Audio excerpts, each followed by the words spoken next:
This is the story of E.T., told by Gertie. To play the story right now, press the flashing forward button. You can move through the story by using the forward and back buttons.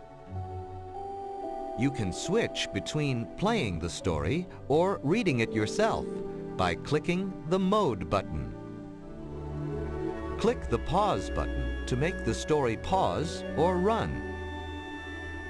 You can choose which scene to play by using the Scene selector. You can quit at any time by pressing the Quit button. So press the flashing forward button and let's begin now.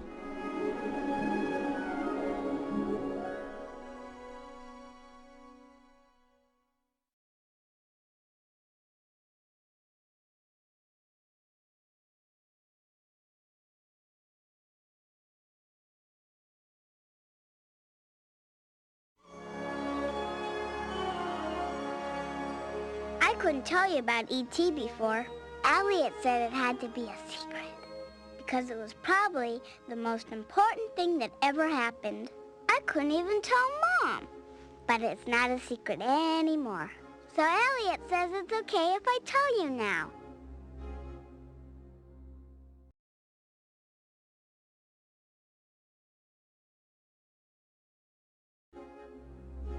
It was almost Halloween, and I was in the kitchen trying to find out what everybody was dressing up like. I wanted to go as a cowgirl, but nobody was listening to me because they think I'm just a kid. Elliot was telling Mom about something weird he saw in the backyard the night before. A goblin or something. And Michael was teasing him. Maybe it was an iguana. Well, it was real, I swear. Maybe an elf or a leprechaun. It was nothing like that. Nobody believed Elliot. It was kind of nice to see him getting teased instead of me for a change.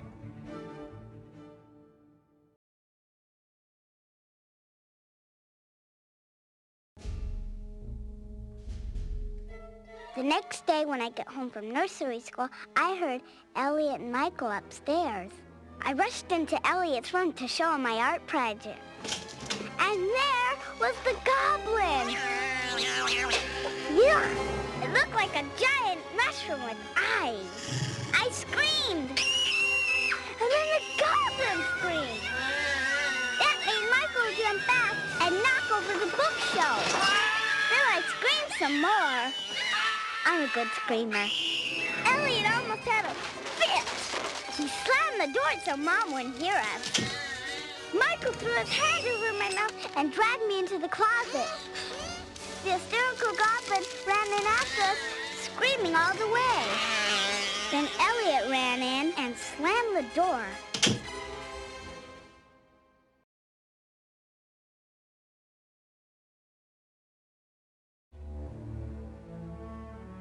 Now I had time to look at the goblin calmly. He was smaller than me, but had long fingers and a squashy body and big, buggy eyes. It looked like this big turtle without a shell. I mean, grossed me out. Elliot could see I was still real scared. He won't hurt you, Gertie. I'm keeping him. Is he a boy or a girl? He's a boy. But look. You can't tell, not even Mom. Why not? Because grown-ups can't see him. Only little kids can see him. Give me a break. I may be little, but I'm not stupid. Elliot seemed to know what the goblin was thinking. He said it was sad and alone. And anyway, in the closet with all our stuffed animals, he didn't look so scary anymore. So I promised to keep it a secret.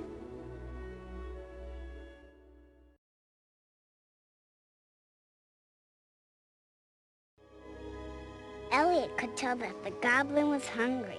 So that night, we sneaked some food upstairs and watched it eat. He used his funny long fingers to pick up the food.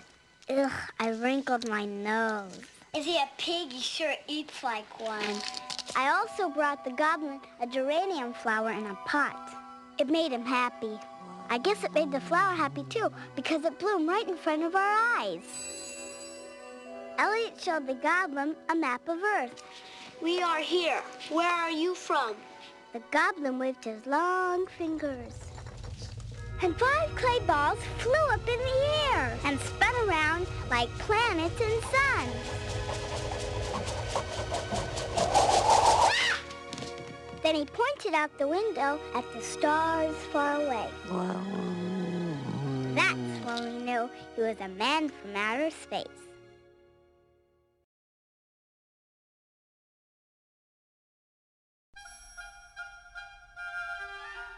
Michael said a man from outer space was called a extra-terrestrial. But Elliot just called him E.T. I like that better. It's easier to say.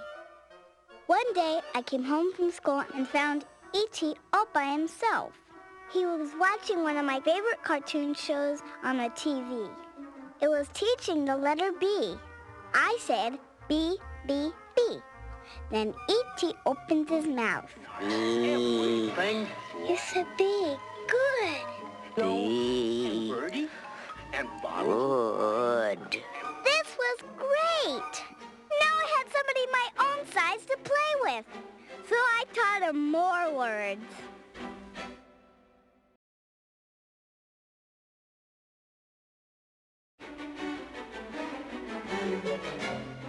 I took E.T. up to my room for a dress-up tea party. I put a wig on him. And you know, he didn't look so ugly. So I put a dress and some jewelry on him. And now he looked kind of cute.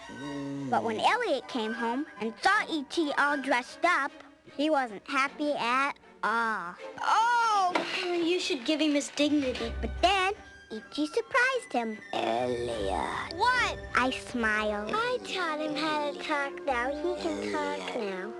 Elliot was excited. E.T., can you say that? Can you say E.T.? E.T. E.T.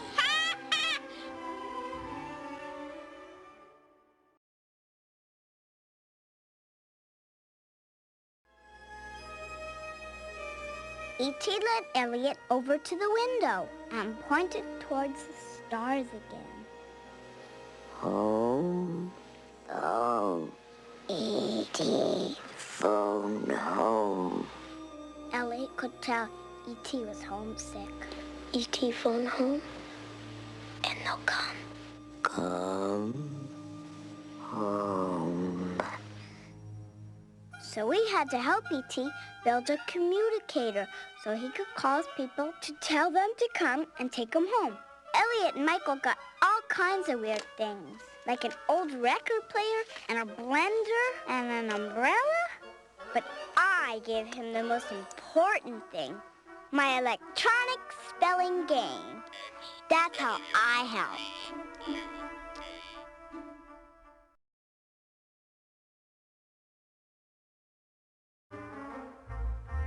I helped to get on Halloween night. Elliot and Michael dressed E.T. up in a ghost sheet. Everybody thought E.T. was me. That's how we sneaked E.T. out of the house past Mom. Then Elliot drove E.T. up to the woods on his bike and helped him set up his communicator. When Elliot didn't come home that night, Mom was really worried. I wanted to tell her where he was, but I had promised to keep it a secret. Elliot finally showed up the next morning. He looked so tired and so sick. You know why? Because E.T. was lost. Everything was going rotten, and it scared me so much.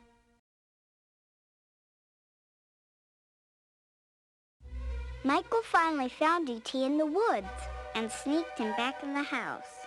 E.T. didn't look well at all. Michael and I were real worried, so we decided it was time to tell Mom. She walked into the bathroom and saw Elliot sitting on the floor next to E.T. We're sick. I think we're dying. Mom didn't know what E.T. was, so I told her. Man from the moon! E.T. reached out his arms. Mom. That's when Mom freaked out. She grabbed Elliot, Michael, and me and rushed downstairs to get away from E.T. Suddenly, people in spacesuits bursted into our house. They came in through the doors, the windows, everywhere. They were scientists, and they were looking for E.T.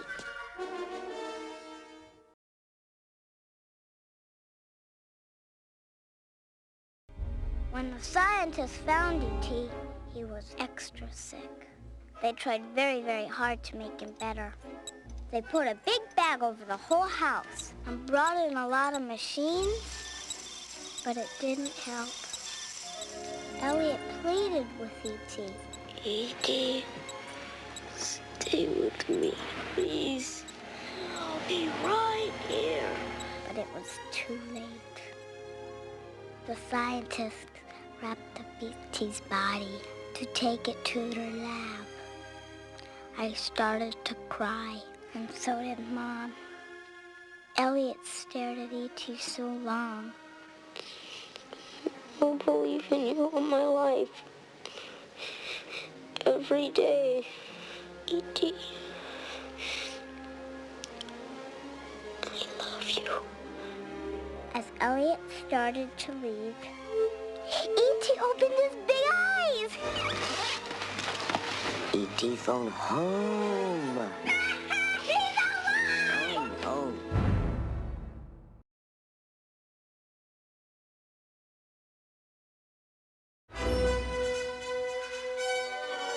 Elliot and Michael sneaked E.T. out of the house. The police and scientists chased him all over the neighborhood. And just when the police had them trapped, E.T. made all their bikes fly right over the cars and houses.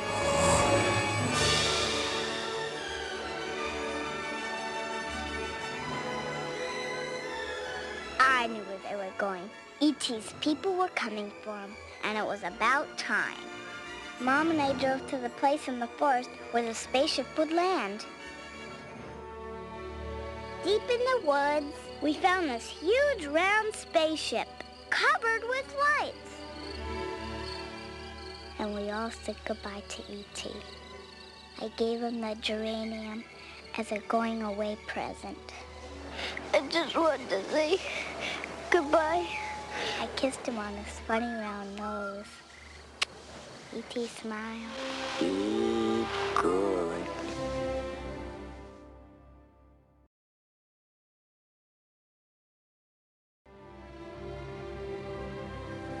E.T. waddled up the ramp into his spaceship.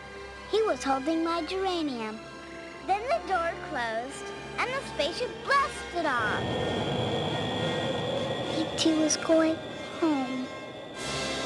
Every time I look at the stars at night, I think of E.T. I hope he comes back someday.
If you really want to quit, click on the picture of the moon. To play the story again, click on the picture of E.T.